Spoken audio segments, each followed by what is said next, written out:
போட்டு எந்த அளவுக்கு அப்படி கட்டணும். பஸ் ஸ்டாண்ட் எவ்வளவு இருக்கு தெரியுமா? பஸ் ஸ்டாண்ட் இடம் எவ்வளவு இருக்கு தெரியுமா உங்களுக்கு?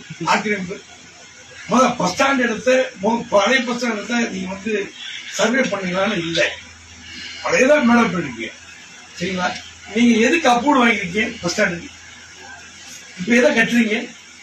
ஒரு மாடி இடிச்சிங்க, எப்படி இடிச்சிங்க? இதெல்லாம் வந்து நாளைக்கு வர கோர்ட்டு நீங்க பதிச்சுருவாங்க. அது இண்டிவிஜுவல் ரைட். அதே போல இந்த மக்கள் பேச எல்லாமே போராளிகள் மார்க்கெட்டுக்காக போற மும்பை காசு வாங்கிக்கிறாங்க. இதை விட கொடுமை என்ன ஊராமது ஊராம் எதிரி கொள்ளை இந்த பஸ் ஸ்டாண்டுக்குலாம் 1.5 கோடி 2 கோடி போடுறீங்க. அது போல ஹவுசிங் போர்டு நான் கம்ப்ளைண்ட் பண்ணேன். ஹவுசிங் போர்டு எட்டி போடலாம், அது 1.5 கோடி சொல்லிருக்கீங்க. எனக்கு தெரியாதா? ஹவுசிங் போர்டை வச்சதே சட்டவிரோதம்.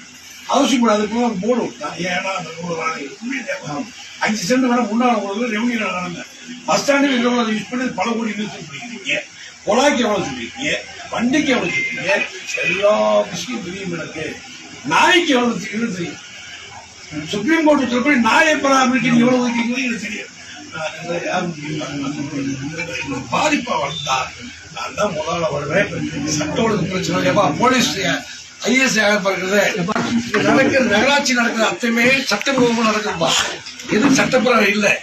இவங்க தவறுக்கு மேல தவறு பண்ணி அப்பாவி மக்கள் வயிற்றுல அடிச்சால் நான் பொங்கல் கடிச்சு பண்ணலாம், பஸ் பேக்கெட்டிங் பண்ணுவேன். நீங்க இது சம்பந்தம் முன்னெச்சரிக்கை போய் சொல்லிட்டு உங்க மேல ஒரு சோர்ஸ் போட்டுருங்க. ஆடியோ சொல்லி ஒரு பீஸ் கமிட்டி போட்டுருங்க. எங்களுக்கும் அது உங்க போலீஸ் வழக்குங்க. இதை உங்களுக்கு ஆவணங்கள் பதிவு பண்ணுங்க. உளவுத்துறைக்கு தனித்தகவல் சொல்லியாச்சு. நீங்க ஆடியோட வந்து பெரிய லாடார் பிரச்சனை வரும்போது அப்படி இந்த 9 கடை இந்த கடை எப்படி எடுக்க போறீங்க? இந்த கடை எப்படி வச்சு விட்டீங்க? 9 கடை எப்படி எப்படி சார் அலோவ் பண்ணீங்க சார்? கமிஷனர் எப்படி அலோவ் பண்ணி வச்சீங்க?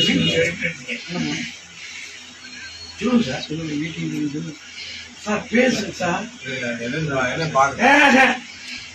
கோர்ட்ல என்ன சொல்லிருக்கீங்க? இல்ல கோர்ட்ல எங்க முடிவு வரல. இல்ல இந்த 9 நேற்று 3 இந்த கடை 9 சீல் வச்சு எப்படி சொல்லிருக்கீங்க? இல்ல அந்த நேற்று கோர்ட் வரல. யார் ஏற்கனவே சீல் வச்சது சார்? யூனியன் ஒரு கொடுக்கல ஹேண்டில் பண்றப்ப சீல் வச்சிருக்கான். அப்ப இது இருக்குங்களா? இன்க்ளூடிங் இதுவே பாருங்க.